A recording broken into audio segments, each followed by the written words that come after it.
sanctuary where bonds are formed, where hearts find comfort. A journey that goes beyond what is, touching every facet of life.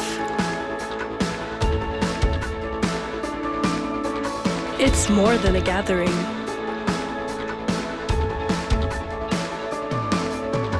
It's a harmony of shared experiences.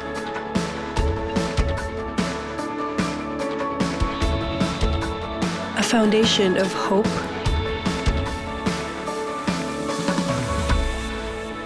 a vibrant mosaic of life's joy and challenges.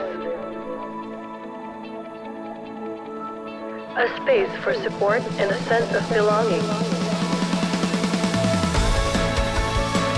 A place where our faith deepens and our spirits nourished.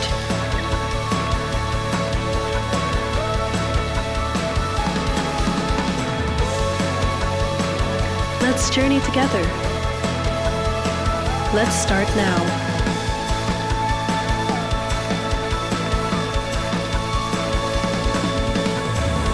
You are home. You are welcome. You are loved.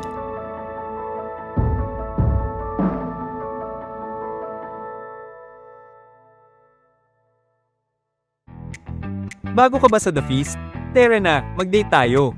May new Feasters meet and greet tayo on April 26 at 11 o'clock in the morning sa Camagong, Elijah Hotel. Sama ka, because we're excited to welcome you to our Feast family. Singles, save the date, dahil magkakaroon tayo ng Yas Gathering sa May 24, 12 p.m. Excited kaming marinig ang mga kwento nyo kung paano gumagalaw ang Panginoon sa buhay mo. Wait for our next announcement kung saan tayo magkikita-kits. See you soon! Hey youth, ready ka na ba? Camp Calye is coming, June 19 to 21, 2026 sa Golden Arable, Maragondon, Cavite. Registration fee is 3,500 pesos. Tara na, and avail the Ipon Card Challenge. Mag-ipon ng 150 pesos per week at sama-sama tayo for an unforgettable camp. Couples, let God breathe new love into your story. Join the Lux Couples Retreat this July 25 to 26 sa Angels Hill Retreat, Tagaytay. Investment fee is 8,000 pesos per couple. Meron din kaming gift voucher na pwede ninyong bilhin or ibigay sa someone na feeling ninyo kailangan umattend or pwede ninyong ipunin para mabuo ang registration fee. Register by scanning the QR code or pwede kayong lumapit kina Anton and Jackie Sotelo. Let's pause, pray, and grow deeper in love, anchored in faith. Real talk, life hits hard, pero hindi meant na solo flight ka. Discipleship is not scary, it's community, kwentuhan, kilang, and growing with people who get you. Love someone today by showing up, reaching out, and letting God shape your journey. You can reach out to any of our servants to help you find a partner. Let's walk together, laugh together, and grow deeper in Christ together.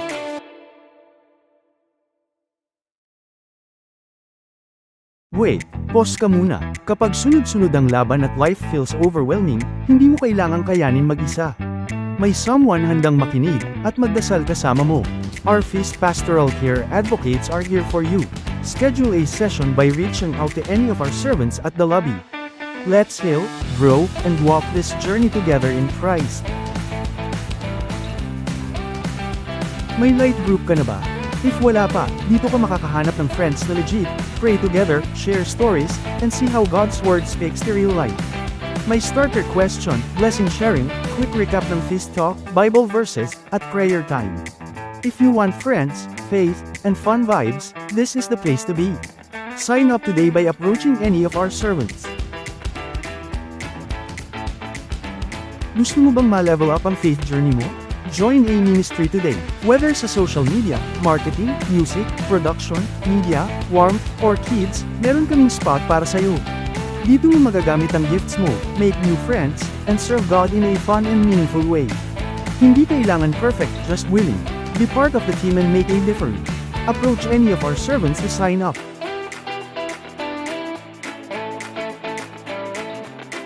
We'd love to hear from you. Kung kailangan mo ng dasal, nandito kami para sa'yo. Sa likod ng love offering envelope sa inyong upuan, share your story, your Thanksgiving moments, how God's been moving, and your prayer petitions. We'll pray with you. Let's lift everything to the Lord who's always faithful and always for you. Every time you give, you help the ministry reach more people and open more spaces for God to move. Super dali magbigay via bank deposit or InstaPay.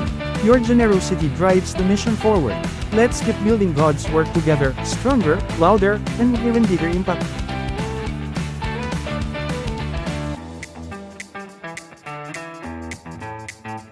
And now, let's pause for a moment and watch these videos.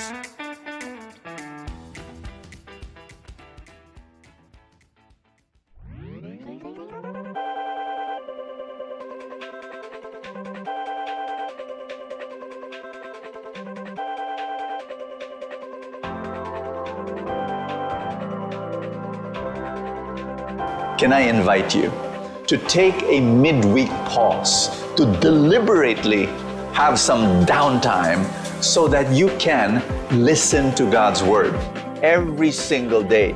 You don't wait for motivation. You don't wait for inspiration. You create it. Kaya ang ganda ng tanong mo. Making each other holy is really what God called us to do.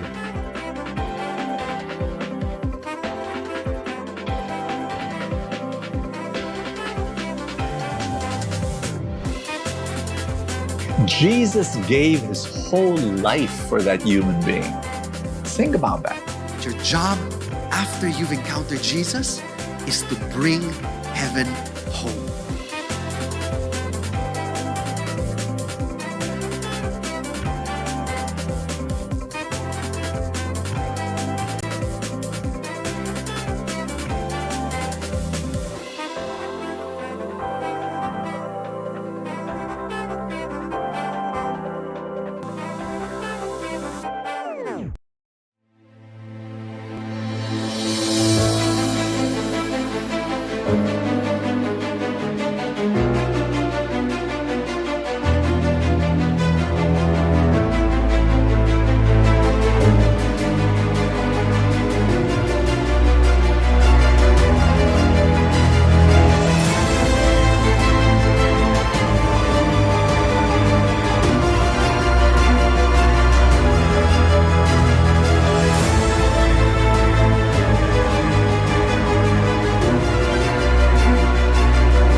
Ayan, sama-sama po tayong tumayo.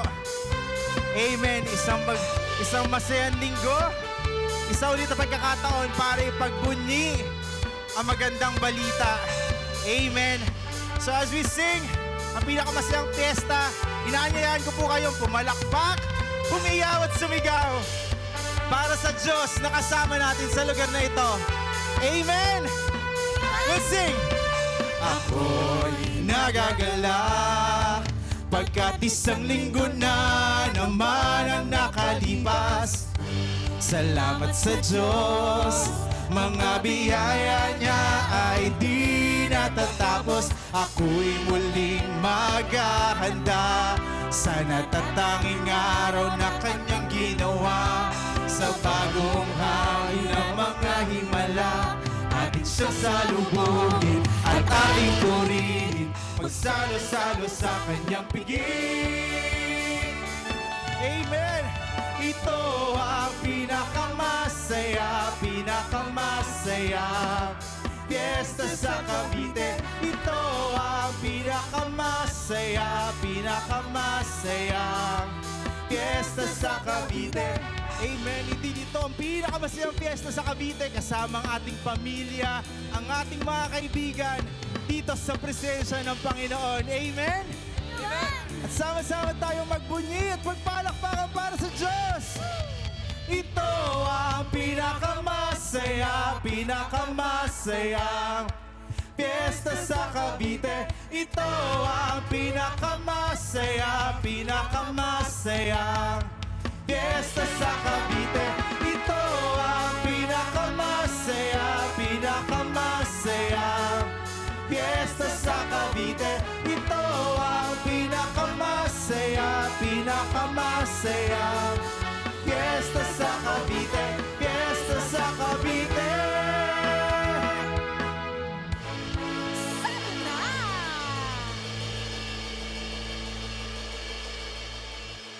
Amen.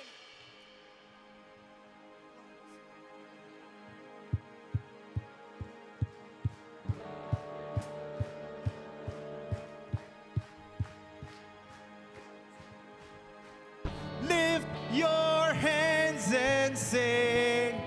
He's the way, the truth, the life. In His name we're free. I've seen dead bones come alive. Not ashamed to sing it loud. I was lost but I've been found. So I live for Jesus now. Who's with me?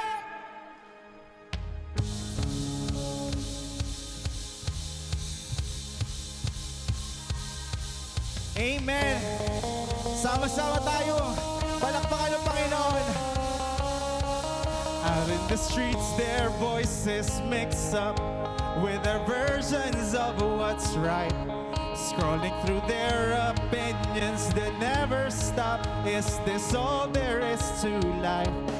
They tell us do what feels good for you, but I've seen where that could lead. Dead ends and empty roads that we're walking through could not give us what we need. There is more to life. Don't have to blend in, no need to cave in. Jesus is the light. Come out of hiding and let the light in. Who's with me? Lift your hands and sing. He's the way, the truth, the life. In His name we're free.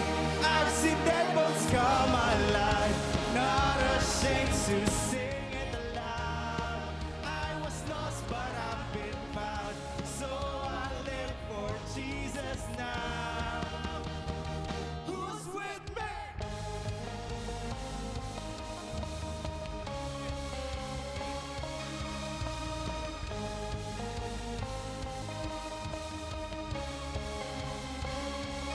There is a place where pride can thrive in. Only grace can make a way.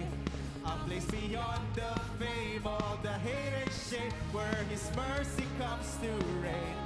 Upon the cross He laid His life down, but surrender ain't defeat. For death has given way to a life that saves. Jesus has the victory. And we'll proclaim there is more to life. Don't have to blend in, no need to cave in.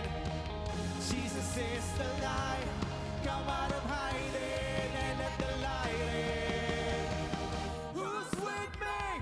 Lift your hands and sing. He's the way, the truth, the life. In His name we're free. I've seen dead bones come alive. Not ashamed to sing it loud. I was lost but I've been found. So I live for Jesus now. Who's with me?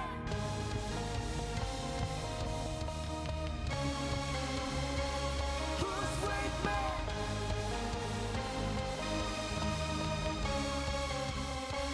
Who's with me? Amen. If you're in need of saving grace, let Jesus make a way. If you believe He breaks the chains, let freedom fill this place. Amen. Sing out and join the voice of light. Let darkness meet the light. Come on and praise the one who reigns, the name above all names. Sing out and join the voice of light. Let darkness meet the light. Come on and praise the one who reigns, the name above all names. Who's with me? Who's with me? Lift your hands and sing. He's the way, the truth, the life. In His name we're free. I've seen devils come alive, not ashamed to sing it loud. I was lost but I've been found, so I live for Jesus now. Who's with me? Lift your hands and sing. He's the way, the truth, the life. In His name we're free. I've seen devils come alive, not ashamed to sing it loud. I was lost but I've been found, so I live for Jesus now. Who's with me?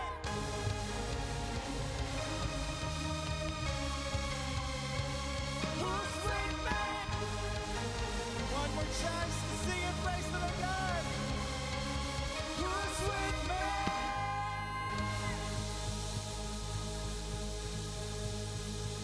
Hallelujah! Palakpakan natin si Lord. One more time, real loud. Woohoo!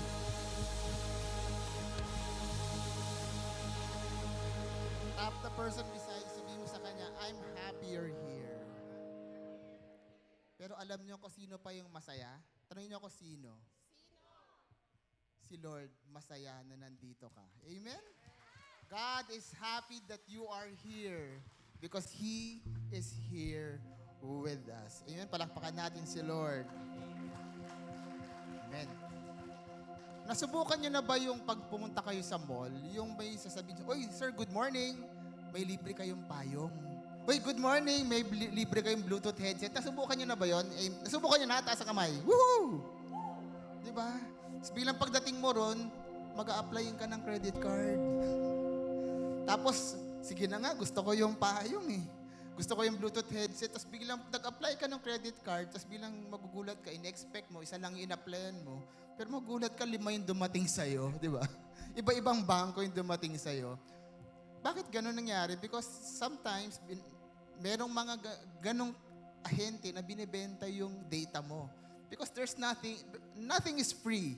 Wala na pong libre ngayon. Yung mga kasama mo ngayon, minsan, kaya sumama sa iyo kasi ililibre mo sila mamaya. Amen? Minsan yung anak ko sasama sa akin, libre mo ako. Saan tayo kakain? Di ba? Parang, nothing is free. Yung Spotify mo, YouTube mo, akala mo libre, nothing is free. Kasi may ads yan. You need to pay for it with your attention, with your data. There is a cost to everything. Tap the person beside you. Wala nang libre ngayon. And that includes following Jesus. There is a cost to telling His story. And that is the title of our talk for today, the cost of being a witness. So let us begin with our family prayer here at the feast. In the name of the Father, and the Son, the Holy Spirit. Amen. Raise your hands in victory and in surrender as we claim, today I receive all of God's love for me. Today I open myself to the unbounded, limitless, overflowing abundance of God's universe. Today I open myself to God's blessings, healing, and miracles.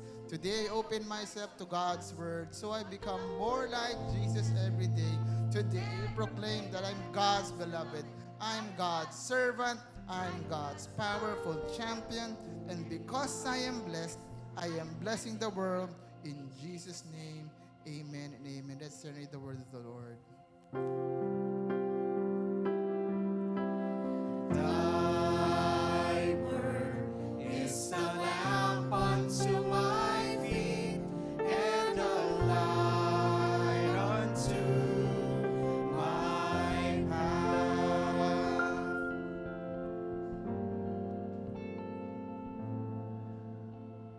So today we're going to read from Luke Luke 24, sabi, thus it is written that the Messiah would suffer and rise from the dead on the third day, and that repentance for the forgiveness of sins would be preached in His name to all the nations beginning from Jerusalem. You are a witness. Say this with me. I'm a witness. You are a witness of these things.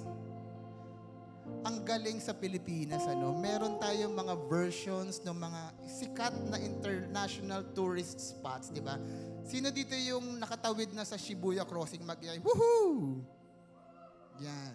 Sabi nila that is the busiest crosswalk in the world. Ayan yung Shibuya Crossing. Pero meron din tayong ganyan sa Pilipinas, nasa Cavite. Tanungin niyo ko saan? Sa GMA. Hindi ko maintindihan tuwing dadaan ako ng GMA, may tumawid na, may tatawid na naman. Kalalagpas ko lang ng pedestrian lane na. May mga taga-GMA ba rito? Laging may tumatawid. But here's another famous place, yung New York, yung Times Square sa New York. Yung mga maraming billboards, meron din tayong version niyan. Yung EDSA Guadalupe, di ba? Nakarating na kasi EDSA Guadalupe. Ang daming billboards for many celebrities. Masasabi nila, sikat na yung celebrity kapag nakikita ka na sa EDSA Guadalupe. Piling-pili yung nilalagay sa EDSA Guadalupe, A-list celebrities. Yung example yan, SB19. Di ba? Kala nyo, di ko kilala. Hindi ko kilala yan. Nakita ko lang yung picture niyan. That is a prime advertising space, yung EDSA Guadalupe. Kaya piling-pili yung nilalagay sa mga billboards, sa mga models niyan. Dapat kung nailagay ka dyan, bagay sa'yo yung produktong ini-endorse mo. Kapag underwear or sportswear or health product pa yan, dapat yung itsura mo? Dapat fit ka, di ba? Dapat toned ka, dapat may muscles ka, tamang Piolo Pascual yung dating. Pero di naman sa pagmamayabang, minsan napili na ako bilang model ng pampapayat. Kaso doon daw ako sa before. Or yung sabi, hindi brother, kukunin ka namin doon sa model nung kalaban namin, doon ka sa pang brand X ka. Hindi ka kukunin ng brands if hindi ka bagay sa produkto nila. Isipin mo, ako ba, ewan ko kung merong kukuha sa akin na brand, na shampoo model, hindi nila ako kukunin. Ano yan, shampoo light, shampoo zero, di ba? Hindi naman. Diet shampoo ba yan? Ang nipis na ng buhok mo eh. Hindi nila ako kukunin. Kukunin ba akong model ng glutathione? Hindi. Di ba? Against the light yung kulay ko parati. Hindi bagay. Pero alam niyo, I have good news for you. You are already a product endorser. You are a product endorser. Kung alam niyo kung anong produkto, tanongin niyo kung ano. You are a product endorser of God's love. Amen? Akala mo hindi bagay sa'yo, pero pinili ka ng Diyos. Here's the truth. Wala ka mang nakikitang maganda sa'yo, pero ang Diyos may nakikitang maganda sa'yo. That's why He chose you to be His product endorser of His love. He chose you to be His witness. And Lord, this is our prayer. Lord, we thank you today for choosing us. Maraming salamat, Panginoon, for seeing something in us. That even if we don't see something in ourselves, Lord God, thank you that you have called us not because we are perfect, but because of your purpose. Because of your purpose, you are already transforming us day by day, shaping in us. Transform our hearts, Lord God. Align our lives with your plan and make us the kinds of witness that will reflect your love, your courage, your goodness wherever we go. In Jesus' name we pray. Amen and amen. Let's read the word of the Lord.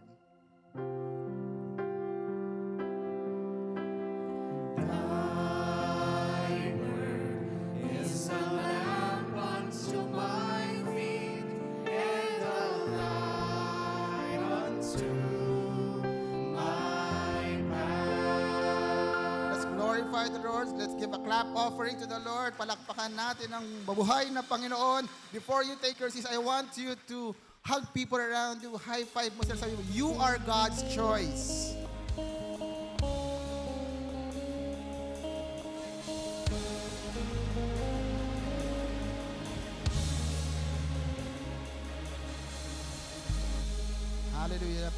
natin sa Lord. Palakpakan natin yung worship team natin. Thank you, worship team. Palakpakan natin yung Awesome Kids Ministry natin. Thank you, Awesome Kids. When people see my social media posts, sasabihin nila, "Uy, Melvin, nakita kita sa Facebook. Nagtuturo ka na pala ng ebanghelyo." Wow, lalim, ebanghelyo. Nag-e-evangelize ka pala. Christian ka na pala. Akala ko kasi Katoliko ka. Ha? At hindi lang yung mga born again yung nagtatanong sa akin. I graduated from a Catholic school. And when my friends see my post, sasabihin nila, "Uy, alam mo, ikaw yung last person na iniisip naming magko-convert." Sabi ko, hindi naman ako nag-convert. I didn't do any conversion. I'm still a Catholic.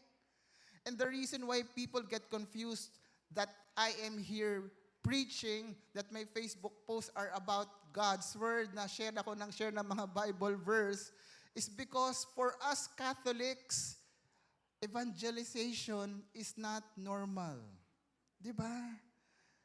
Para sa atin, yung Bible natin, nasa kotse. Yung Bible ng mga Protestant friends natin, amoy kilikili. Kasi talagang lagi nilang bitbit. Yung sa atin, inaagiw. Akala natin evangelization is not our job. It's not our role. Ay, role yan ng pare. Role yan ng mga taong simbahan. Hindi bagay sa akin yan.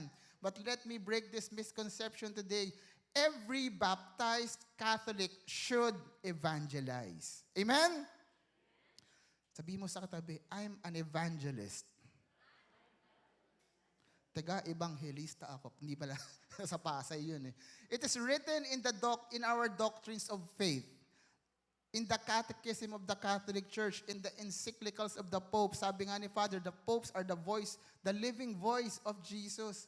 Ibig sabihin, pag sila ang nagsabi, parang si Jesus ang nagsabi. It means God is ordering us. We have a mission to evangelize the world. Ayan po yung maraming iba't ibang, kung gusto nyo mag-research, kung ayaw nyo maniwala sa akin, ayan po ang lahat ng document. Next slide. Ayan po yung lahat ng document kung saan nyo makikita na dapat kayo ay nag-evangelize din. And yung Evangelii Nuntiandi, that is specifically, ang ibig sabihin niyan, evangelize the world. Evangelize the new world. Ang tanong, are you evangelizing? A lot of us don't evangelize because we don't know. Ano pa yung evangelize? What does it mean to evangelize? Evangelization yan ba, brother, yung nangangaral ka sa labas, yung nagtuturo ka sa mga kapilya, so ang tanong, dapat ba, after nito, lalabas na tayo dyan sa ibaba ng Elijah Hotel, may kanya-kanya tayong mga electric guitar, at may kahon sa unahan, at nangangaral na tayo?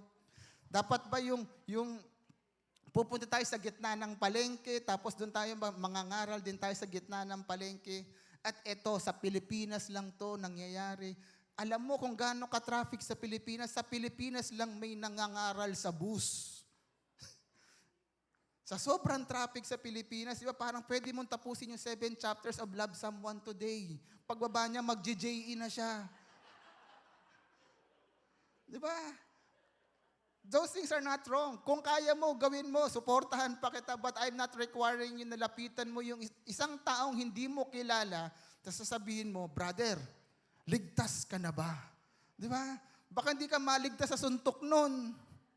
The church is not asking you to do that because we do not want to burden you like the Pharisees. Sabi sa Matthew na, we do not want to tie up heavy burdens hard to bear and lay them on people's shoulders. Hindi namin sa inyo yan nire-require. There is nothing wrong with what they are doing. Ang tapang nila, kung kaya natin, gawin natin yon. And if you can do it, why not? Pero hindi lahat ng tao kayang gawin yon.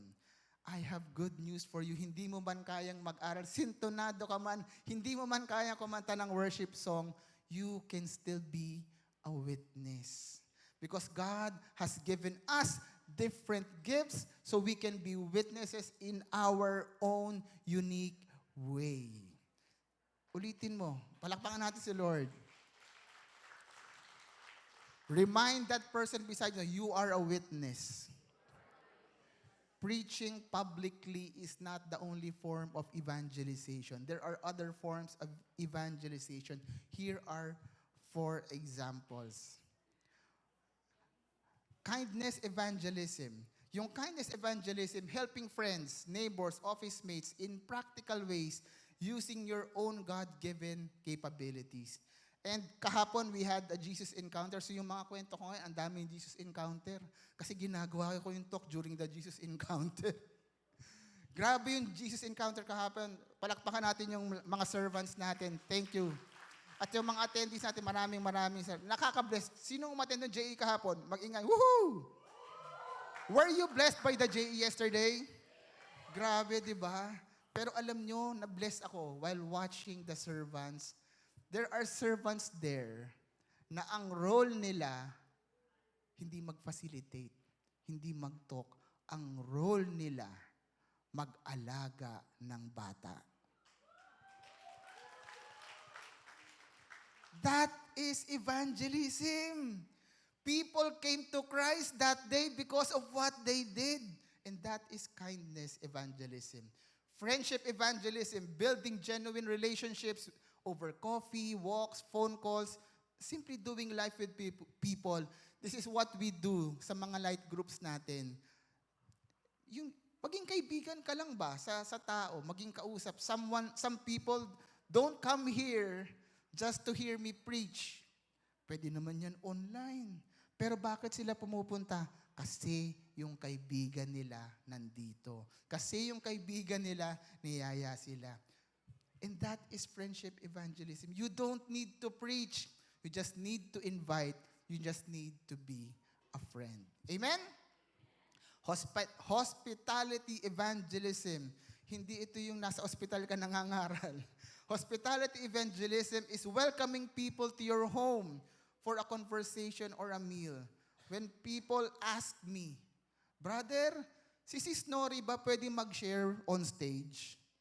Gusto ko sabihin, gusto niyo pa kaming mag-away?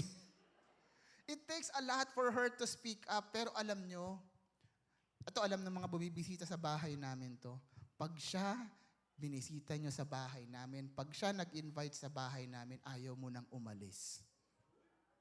Kasi talagang pag bumisita ka sa bahay, alagang-alaga ka niyan. Nung isang araw, sabi niya, "Uy, nakita mo ba sa CCTV, andito yung mga kaibigan ko?" May mga kaibigan siya. Dumalaw sa bahay. Hello? Ba't mo napatay mic ko? Kita mo, ako sinishare ko lang yung pangalan, patay niya yung mic niya, nagsishare tungkol sa akin. May pumunta mga kaibigan niya. Sabi mo ginawa? Wala lang, nagkwento lang, naghinga lang ng mga problema nila. And that is normal for her. Minsan may sabihin niya, taga-feast, "Uy, pumunta si sis ganito." O sabi ko, anong ginawa? Ba't hindi ako inintay? Wala lang. Nakipagkwentuhan lang. Naghinga lang ng problema. At ito, I would like to honor my wife. At pag kayo maghihinga kayo ng problema, hindi pa kayo umiiyak na uuna na siya. And that is her gift. May gift siya, the gift of healing. Na parang pag kinausap mo siya, hindi ko alam, parang bigla na lang, wala naman siyang sinabi, nakiiyak lang siya sa'yo, pero that is her gift. That is evangelization. That is how she evangelizes. That is the Holy Spirit's gift to her. The gift of doing, the gift of healing, the gift of hearing. Minsan kasi, kahit siya na, yung in-invite, pupunta sa bahay nyo, o inimbitahan nyo siya, hindi yan makakatiis. Gusto niya, ay, ano kaya ang pagluluto ko para sa kanila? Gusto niya nagdadala siya. Gusto niya nag-aalaga siya. That is evangelism.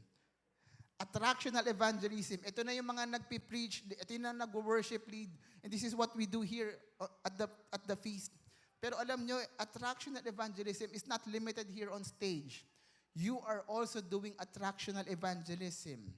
Kasama namin kayo rito. When you invite people, that is also evangelism. Hindi lang ako to, hindi lang kami to, kasama namin kayong lahat dito.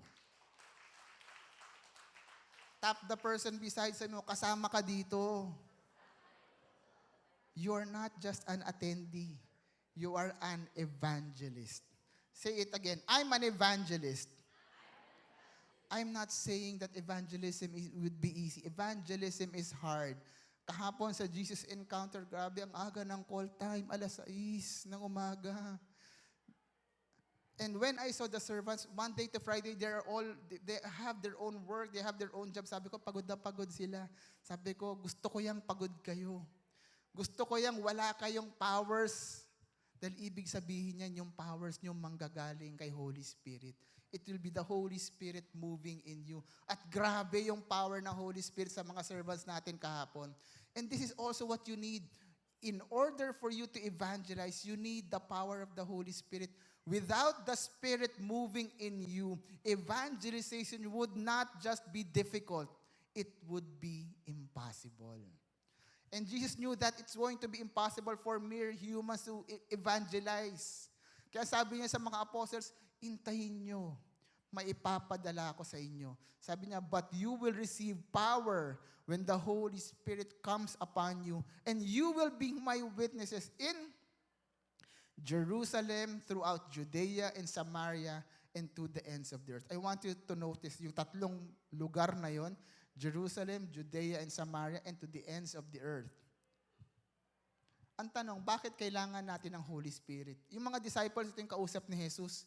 Di ba, kasama na niya, for 3 years kasama niya to, tong mga apostles to, nakita siyang namatay, nakita siyang nabuhay ulit.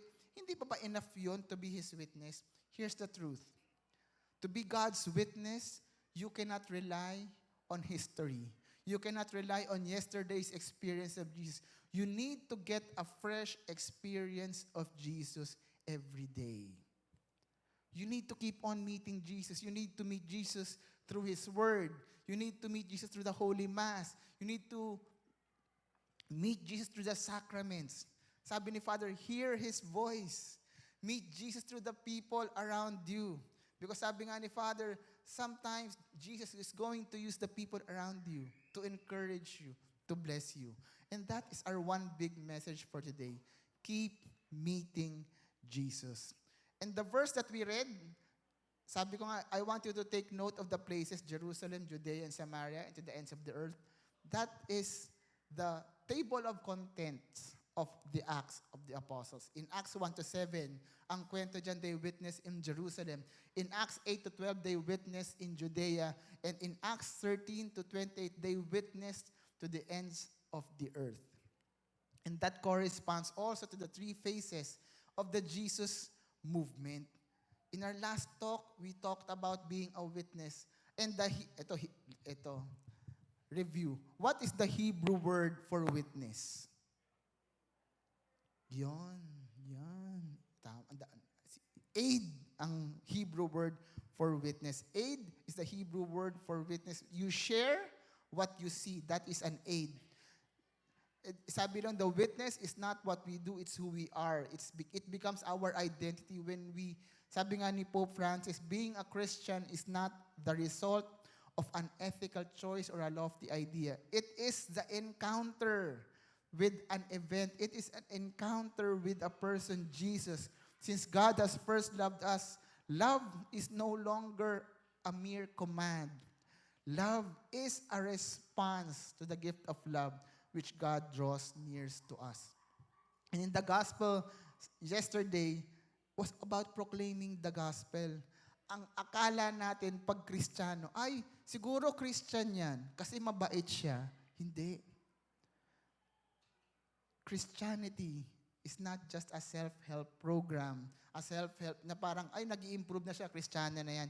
Christianity is about meeting Jesus every day and being overwhelmed by His love that you cannot help but love others too and be a witness.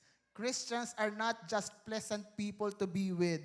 Christians are people that proclaim the gospel. Sabi nga ni St. Peter, when they were being asked by the authorities to stop witnessing about Jesus, ang sabi ni St. Peter, hindi pwede. Hindi pwede. It is impossible for us not to speak about what we have seen and heard. St. Paul said this to his letter to the Corinthians. Sabi niya, woe to me if I do not preach the gospel. In Tagalog, sayang ang buhay ko kung hindi ko ibabahagi ang magandang balita. Sayang ang buhay ko if I do not share the gospel. Kalabitin mo yung katabi mo, sabihin mo sa kanya, huwag mong sayangin ang buhay mo. You need to share God. Be His witness. Because that is the response when you encounter God. When you encounter God, you are going to be compelled to share God. You will be convicted to tell people about His goodness. You will be filled with this desire to share God. And this desire is going to be so powerful that not even suffering will stop you from proclaiming God's goodness. Nakakatakot, may suffering na siyang sinasabi. That's why in Hebrew, sabi nga na the word for witness is aid. But in the Greek word for witness is martus.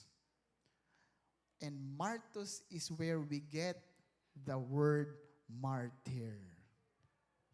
Because God's witness can be dangerous. Being God's witness can be dangerous. Sa pelikula at palabas sa TV, pag narinig mo, masyado ka ng maraming nalalaman, bata. Ang susunod, congratulations, valedictorian ka. Hindi. Pag sinabing, masyado ka ng maraming alam, di ka naman sinasabitan ng medal. Di ba? Pinapaulan na ng bala yung bahay nyo. Habang daladala mo yung pansit at gamot para kay nanay. Piling pelikula. Channel 13. Yung mga tumawa, akong alam ko na edad. Being God's witness is dangerous. That's why there's something called a witness protection program. Delikado ang maging witness. Pag yung ini-interview yung witness sa TV, di ba? Malalim yung boses, naka-blurred yung mukha. Di ba? Parang ang hirap naman nung kung binago nila yung boses, tinaas nila, ginawang chipmunks. Andito po ako ngayon para ang pangit, di ba? Andito po ako. Naka-blurred yung mukha. Being a witness is dangerous. And let this be a warning. There is a cost to being a witness. So, if you want a safe, comfortable life, do not follow Jesus. Pero pag nakilala mo si Jesus, it's impossible. Pag naramdaman mo yung pag-ibig ni Jesus sa buhay mo, it's impossible not to follow Jesus. When you truly encounter Jesus, there will be no turning back. You are going to share the good news despite of the cost. Even to the point of death, just like what happened to the first martyr, si Saint Stephen. Saint Stephen was stoned to death. In Tagalog, namatay siya sa bato. Hindi naman siya taga Cavite. Taga-Israel siya. He was stoned to death because of his sharing. Sabi sa Acts, they were trying to stop him from preaching and sharing. At nakikipagdebate na yung mga Hudyo sa kanya. But they could not withstand the wisdom and the spirit of which he spoke. And because they cannot handle the truth, anong ginawa nila? Nagpakalat sila ng false witnesses. They presented false witnesses who testified. Sabi niya, si Stephen na yan, against yan sa gobyerno natin, against yan sa templo natin. Sabi niya, yung movement nila is going to destroy the temple, our religion, our way of life. And this is what happened next. They threw him out of the city and began to stone him. And after that, here's what happened next. As they were stoning Stephen, he called out, Lord Jesus, receive my spirit. Sounds familiar?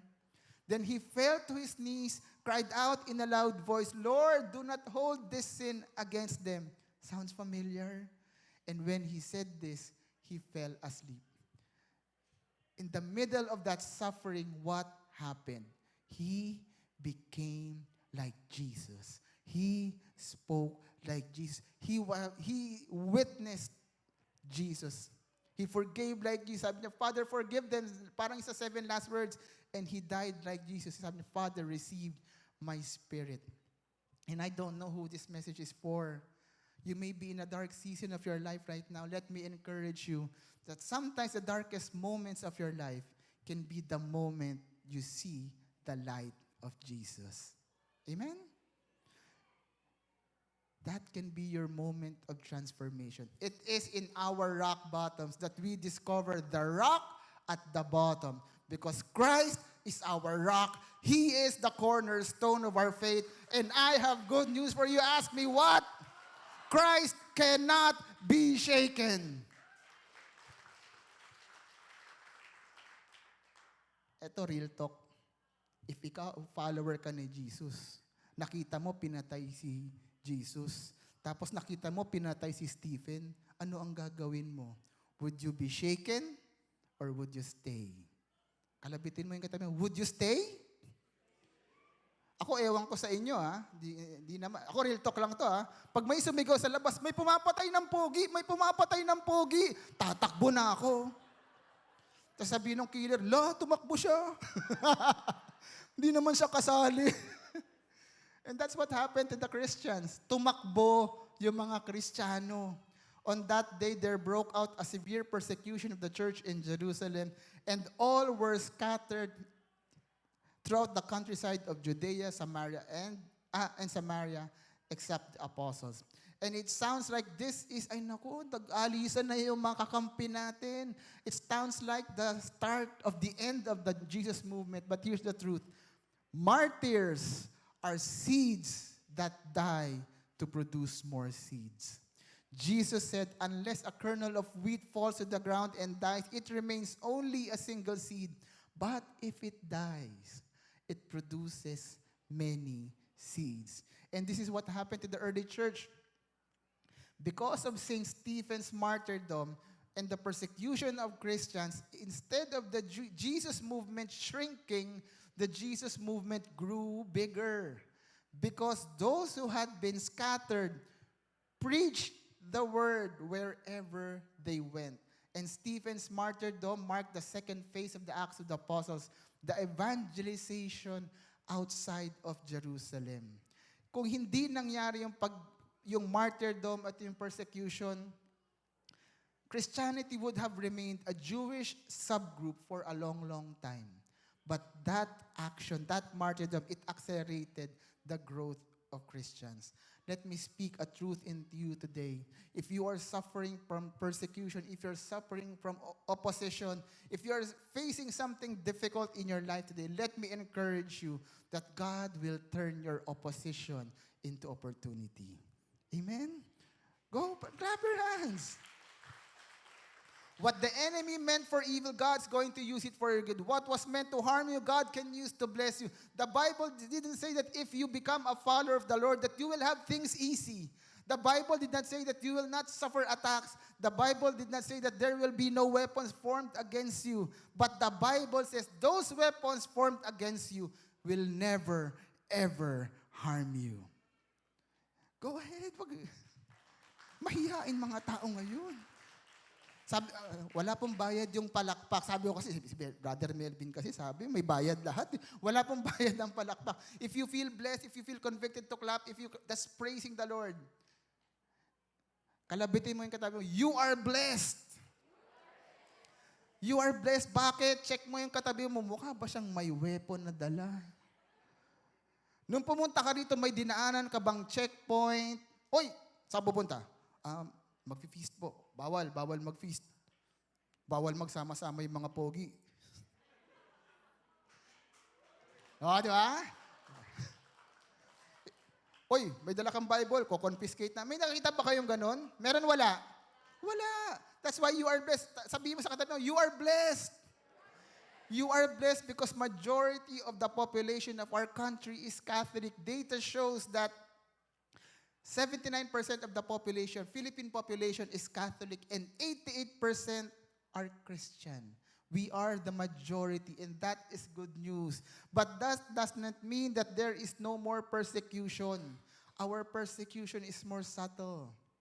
When you share your traditional beliefs on hot issues like abortion, gender, extrajudicial killing, ano gagawin sa iyo? You get bashed. You get canceled in social media. If you share your views about corruption or simply obeying the law, ito sabi ko nung totoo, paparehistro ako bukas ng sasakyan. Sabi sa akin, Pwede mo naman niya ipapicture. Ang tawag sa'yo pag sumusunod ka sa batas, ang tawag sa'yo mahina, ang tawag sa'yo wala kang diskarte. Ikaw na yung gumagawa ng tama, ikaw pa yung mali sa tingin nila, ang tawag pa sa'yo, ay nako, nagmamalinis ka na naman. That is oppression. That is persecution. If you share God in certain circles, ano ang sasabihin? Keep your faith to yourself. Sa US, ganyan, di ba? They removed God from their schools. It's considered offensive to talk about God. Dahil ang insensitive daw natin para sa mga non-believers. And here in the Philippines, we are not spared. There was a proposal to remove crosses in hospitals. Nakakalungkot. Ngayon yung Christmas party, ginagawa na ring issue. Ginagawang year-end party, Thanksgiving party. Kasi we need to be sensitive. Di ba? Pero yung Christmas bonus, wala silang problema. Pumasok kayo pag Pasko. Ayaw nyo pala. Di ba? There is still persecution. Amen? Pero slight na lang. Slight na lang. And I encourage you to embrace that slight persecution that happens when you witness for Jesus. Because that is nothing compared to the extreme persecution other Christians are suffering around the world. All over the world, 388 million Christians face severe persecution. Example, in Nigeria, the first 220 days of 2025, 7,000 Christians were killed.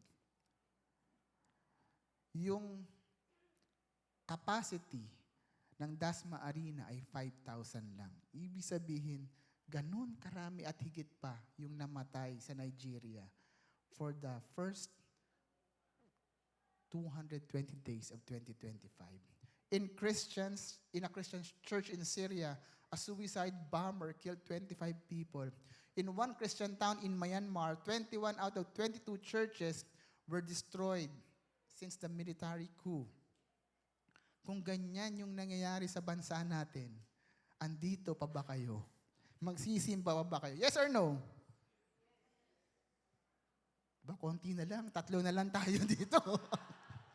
Pero here's what data is showing. Kahit na slight lang yung persecution natin, our mass attendance is at 37%. Ayan na. Ayan na yung mga mapatay ng pogi. Pero alam nyo, in places of severe persecution like Nigeria, alam nyo kung gaano kataas yung mass attendance. Tanong nyo kung ilan? 94% of Catholics in Nigeria are going to Mass. Bakit ganon? This is called the martyr effect. Because for them, marami sa atin, nung pinanganak tayo, Katoliko na tayo, it is a belief that we are born into. Pero sa kanila, that was their decision. It was for them, being a Christian is a belief that you die for. And one of the church fathers, si Tertullian, the blood of martyrs is the seed of faith. And we are so blessed that we are not under threat to die for our faith. But we can still be martyrs because there are 2 kinds of martyrs. The red martyrs, those that physically die for the faith, and white martyrs, those that die to their own selfishness to witness God's love. And God is calling all of us to become a martyr. God is calling all of us to become white martyrs. Pero alam niyo, mahirap to. It's impossible on our own strength. That's why you need to have fresh encounters with Jesus. That's why we need to keep on meeting Jesus. Because when you meet Jesus, you are going to receive power from the Holy Spirit that will allow you to do the uncomfortable, that will allow you to do the unnatural, because your power is coming from someone supernatural. Let me invite you all to stand up. So yesterday, sabi ko, puro JA yung kwento ko. So yesterday, we were at Father Al's, sa May Silang, sa Jesus Encounter. While nagkwentuhan lang kami tatlo nila Brother Eugene, nila Brother Jus outside. Nagpahinga lang, kamustahan lang, how's your fees, ganyan. So habang nagkukwentuhan kami nila Brother Jus, suddenly may biglang, blagag! Ano yun? May pumapatay ng pogi. It was a mango. Ang dami palang mangga doon sa may bandang likod. Tapos nalalaglag lang yung mga bunga niya. Ang daming manggang nalalaglag. And that inspired me for our story today. Doon ko nakuha yung kwento today. Kasi ganyan din yung nangyayari sa bahay namin. We have a mango tree sa may bahay namin, sa may harap ng bahay namin. Yung mango tree na yun, tinanim yun ng father-in-law ko. Ang tawag namin doon ay mangga ni tatay. And I don't go out and inspect kung may bunga na ba yung mangga ni tatay. Kasi minsan talagang for the whole year, minsan lang naman yan mamunga eh.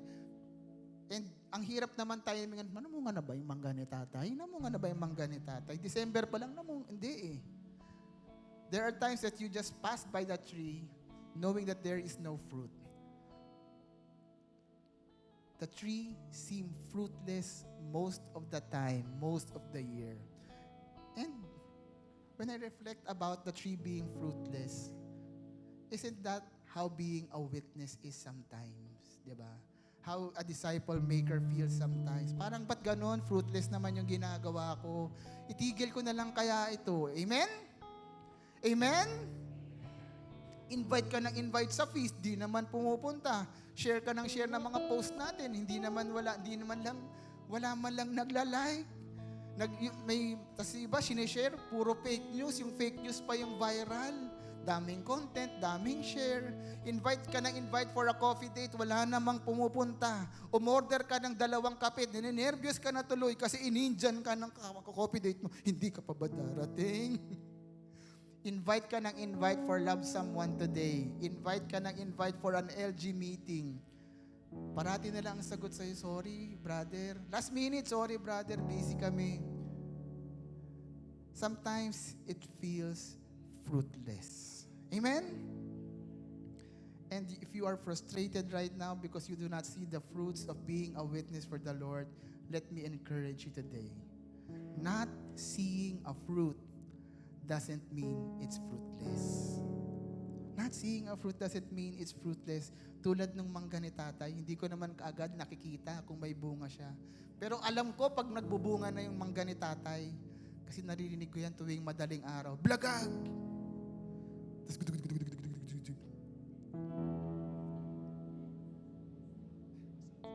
Hindi naman kami binabato ng kapitbahay kasi nagbibidyo okay kami. Yung bunga na hindi ko nakikita, bumabagsak sa bubong namin. And that is a sign that you're starting to bear fruit. Sometimes when you bear fruit, binabato ka na for your faith. Amen?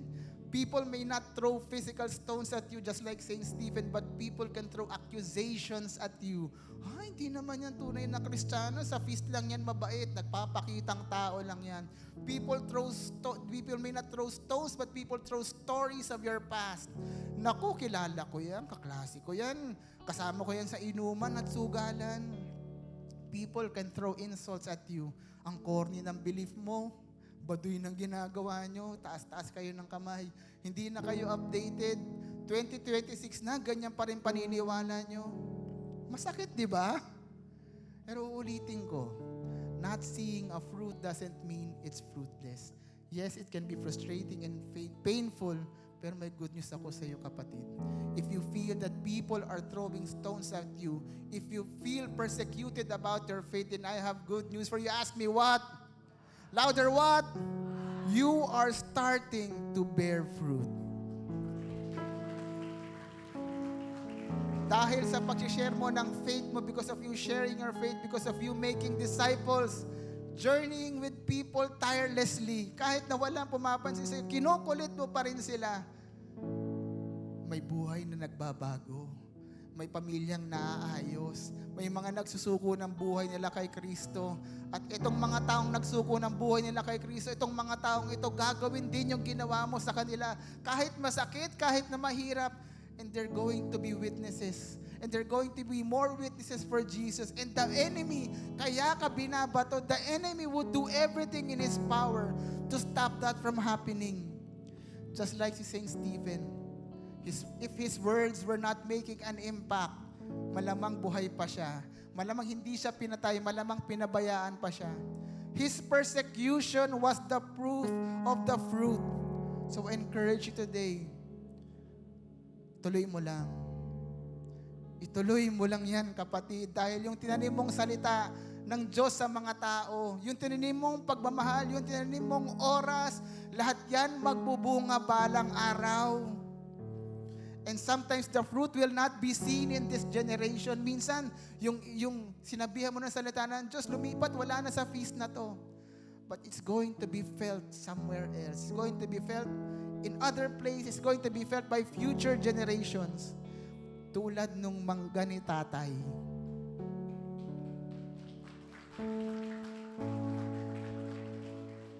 Si tatay, he has passed on several years ago. Pero the impact of the fruits of his tree can still be felt up to this day. Wala na siya, pero nararamdaman pa rin namin at ng mga apo niya yung pagmamahal niya. So tuloy mo lang, pagiging witness, keep on attending the feast, keep on attending your light group, keep on inviting people to the feast, keep on guiding people in their journey, keep on being a friend, keep on loving difficult people. And all of those things are impossible on our own strength. That's why we need to keep on meeting Jesus always. So today in our time of worship, Jesus is here. Meet Jesus again. Be overwhelmed with His unshakable love. Let His light fill you today. Let Him remove the darkness that wants to discourage you from discipling people. Let that light shine in your heart so you can share the good news of His love. And let this be our brave prayer. Here I am, Lord. Use me in Jesus' name. Amen. Let's continue to worship our God for our heart's desire to be in His presence. Amen.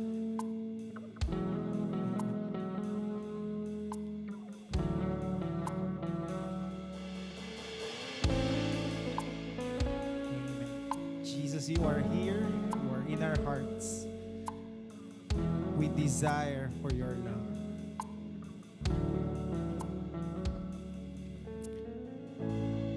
Out of nothing, you're creating. You're the life-giving light. With a new day comes some mercy. You're the life-giving light. Light of the world, take over my heart. Consume every part of me, held captive in the dark. Till I can see your heart. Light of the world, take over my life. Darkness can overcome the radiance of your love. Your light shines through me now.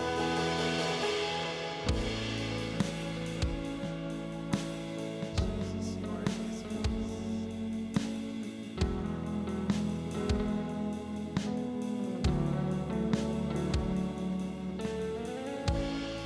From your suffering to your rising, through your life I'm alive. Oh, so I'm living for you, Jesus. The way, the truth, the life. Light of the world, take over my heart. Consume every part of me, held captive in the dark. Till I can see your heart. Light of the world, take over my life. Darkness can overcome the radiance of your love. Your light shines through me now.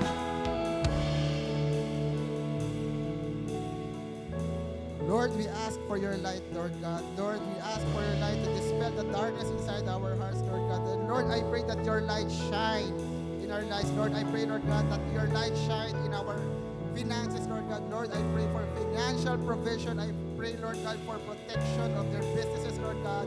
I pray, Lord God, for promotion. I pray, Lord God, for opportunities to open up, Lord God. Lord, I pray that your light shine in our health, in our bodies, Lord God. Lord, I pray, Lord God, for healing of the mind, body, and spirit of our dear brothers and sisters.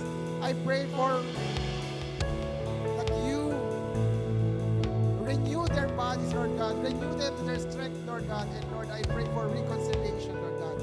Reconcile families. I pray for forgiving hearts. I pray for loving hearts, Lord God. And Lord, I pray that may your light shine in our dreams, the dreams that you have written in our hearts. If you are here doing it to God's lap, I want you to raise it up. We're going to pray for our dreams. Lord, I pray for our dreams, Lord God. Whatever it is written here because you have written it in our hearts, Lord God. And Lord, we lift those dreams today because we believe and we declare that in your perfect time, in your perfect will, all of our dreams will come true in Jesus' name. In Jesus' name we pray.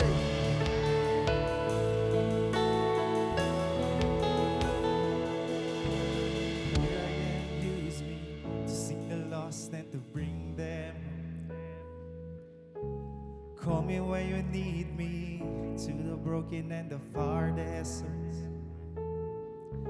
Here I am, send me to shine your light from the mountains. Freedom is ringing, breaking chains of the hopeless. Here I am, use me to seek the lost and to bring them home. Call me when you need me, to the broken and the farthest souls. Here I am, send me to shine your light from the mountaintop. Freedom is ringing, breaking chains of the hopeless heart. Here I am, use me to seek the lost and to bring them home. Call me when you need me, to the broken and the farthest souls. Here I am, send me to shine your light from the mountaintop.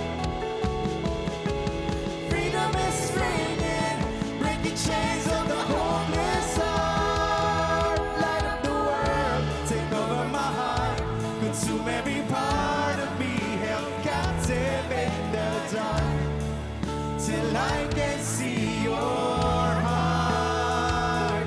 Light of the world, take over my life, darkness can overcome the radiance of your love. Your light shines through me now. Here I am, use me to seek the lost and to bring them home. Call me when you need me, to the broken and the farthest souls. Here I am, send me to shine a light from the mountaintop. Freedom is ringing, breaking chains of the hopeless. We sing with our voices. Here I am, use me. And to bring them.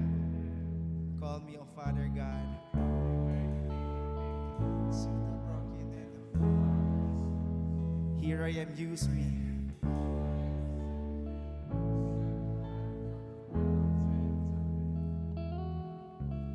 Freedom is ringing, breaking chains of the hopeless heart. Hallelujah, Lord.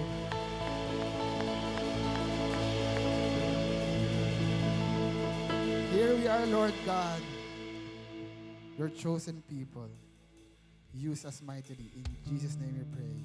Amen. Amen. Palakpakan natin si Lord. Thank you, Lord. Praise your name in this place. Hallelujah. Hallelujah. Woo! Were you blessed? Grabe. Grabe. Thank you, Lord. Thank you, Lord, for that message.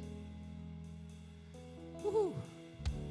So for some announcements, I would like to call on. You may take your seats for a while.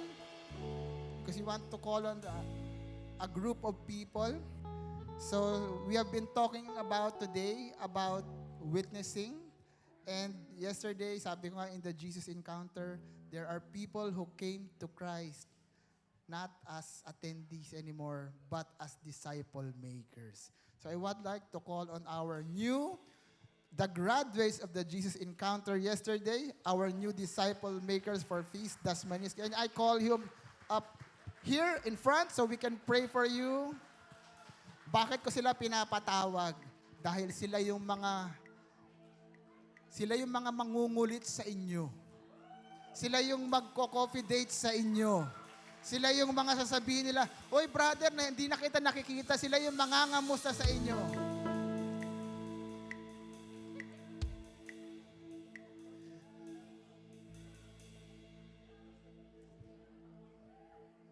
Ayan. Can we thank them? Sabihin natin, thank you for saying yes. Palakpakan natin. Here are the graduates. Grabe, ang dami. Growth is happening here at the feast because of the sacrifice of the people na nag-love someone today sa kanila. So maraming salamat sa mga LST guides. Palakpakan natin yung mga LST guides. Sa mga LG heads, mag-ingay. Woo! This is the proof na hindi lang ako yung evangelizer dito sa Feast Dasma. Thank you very much. So let's all pray for our new disciple makers, our new evangelizers for Feast Dasma. Let's extend our arms towards them. Lord God, we praise your name for sending us these new workers, Lord God. Lord, I pray, Lord God, blessings over their lives, Lord. I pray for protection as they embrace their mission, Lord God. And Lord, I pray that you send them people, Lord God. Send them people that's going to respond to their invites, to respond to their messages. Lord, I pray that you empower them. Empower them. Empower them with your anointing. Give them a double portion, a triple portion of your anointing so that they can be powerful disciples of Jesus. And all of this we pray. In Jesus' name we pray. Amen! Thank you. God bless you. Palakpakan natin sila. Ayan ha, pinakilala ko na yung mga mangungulit sa inyo ha. God bless you. Thank you. Happy birthday! Yun kasi. So, kung meron tayong mga nag-attend ng JE, let me call on our first-time attendees. Can I see, are there first-time attendees today? Taas po yung kamay. Hindi ko kayo papakitin sa stage. Huwag kayong matakot. Praise God. Maraming salamat sa mga nag-invite sa inyo. Here to the feast, thank you for those evangelizers. Can you ask you to stand up? We just want to pray for you as a community. Can we extend our hands to our first-time friends? You have a first-time attendee besides sa mo. Lord Jesus, we thank you, Lord, for our first-time friends. Maraming salamat. Lord, sabi nga ni Father, you have called them here by name. Kilala mo sila. And they needed to hear this message today, this message of evangelization, that because you are calling them to be part of your mission, Lord God. And Lord, I pray that you give them time to worship with us every Sunday here at the Feast Dasmariñas. And Lord, I pray blessings over their lives. And I pray miracles, Lord God. I pray that you show them your glory.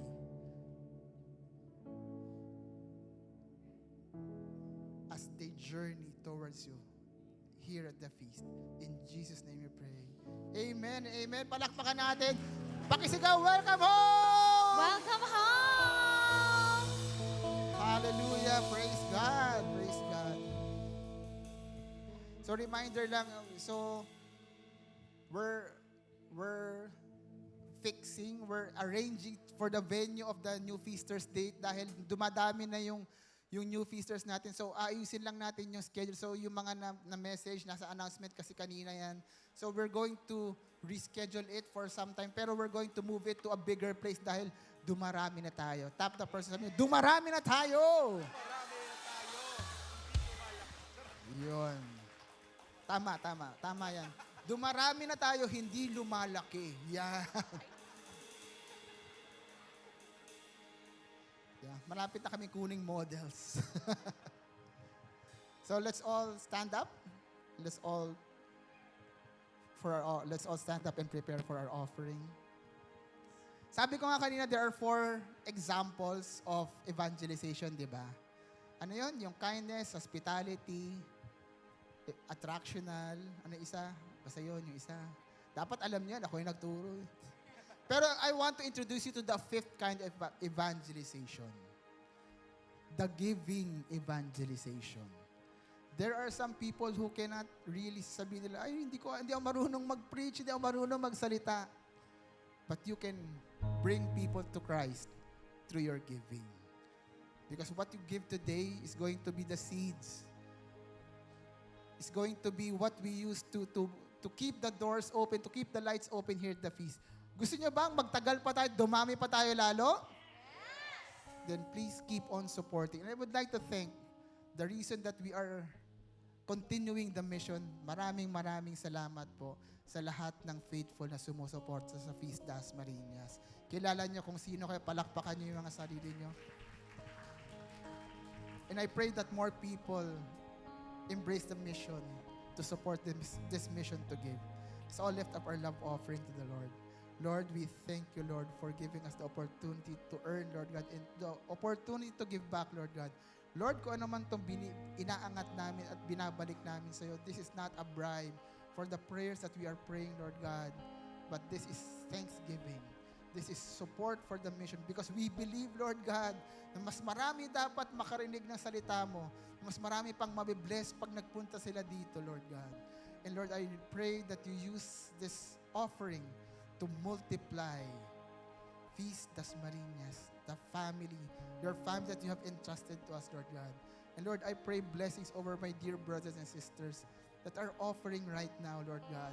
Lord, yung binibigay nila, there's a cost. Hindi ito madali para sa kanila. Pero Lord, alam nila na mas sulit, Lord God, na ikaw, you are the pearl of great price, Lord God, at gagawin nilang lahat para sa iyo. And Lord, we give our all to you, Lord God. And Lord, this is my prayer. Bless us more so we can give more. In Jesus' name we pray. Amen and amen. Let's all give to the Lord.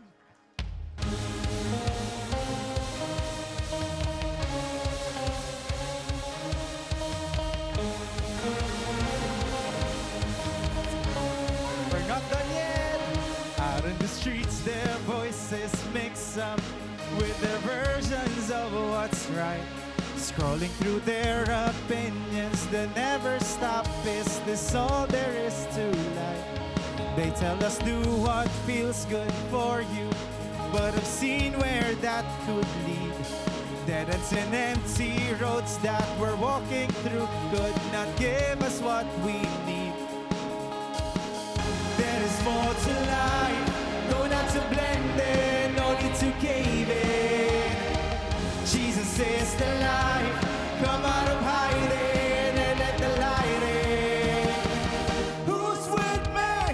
Lift your hands and sing. He's the way, the truth, the life. In His name we're free. I've seen demons come alive, not ashamed to sing it loud. I was lost but I've been found, so I live for Jesus now. Who's with me?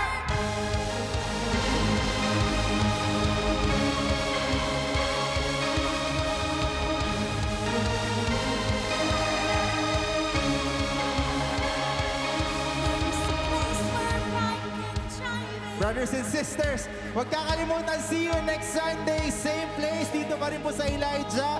Mass starts at 9 a.m. Huwag kakalimutan, see you next week. Bring your brothers and sisters. Let's go. If you're in need of saving grace, let Jesus make a way. If you believe He breaks the chains, let freedom fill this place. Sing out and drown the voice of lies. Let darkness meet the light. Come on and praise the one who reigns. The name above all names.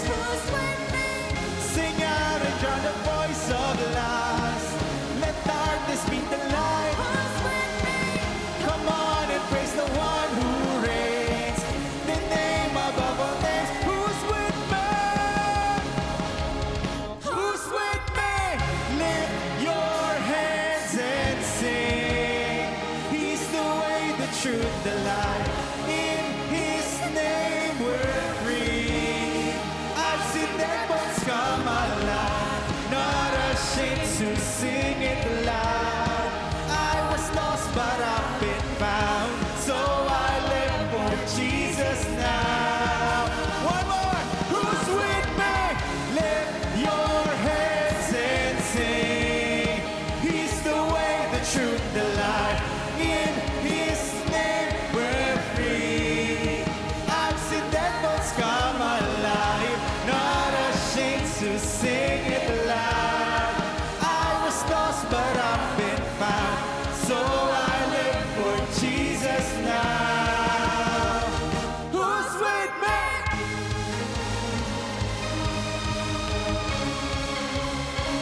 Who's with me?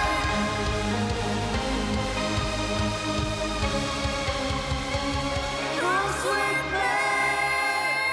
As one community, we pray, glory be to the Father, and to the Son, and to the Holy Spirit, as it was in the beginning, is now, and ever shall be, world without end. Amen.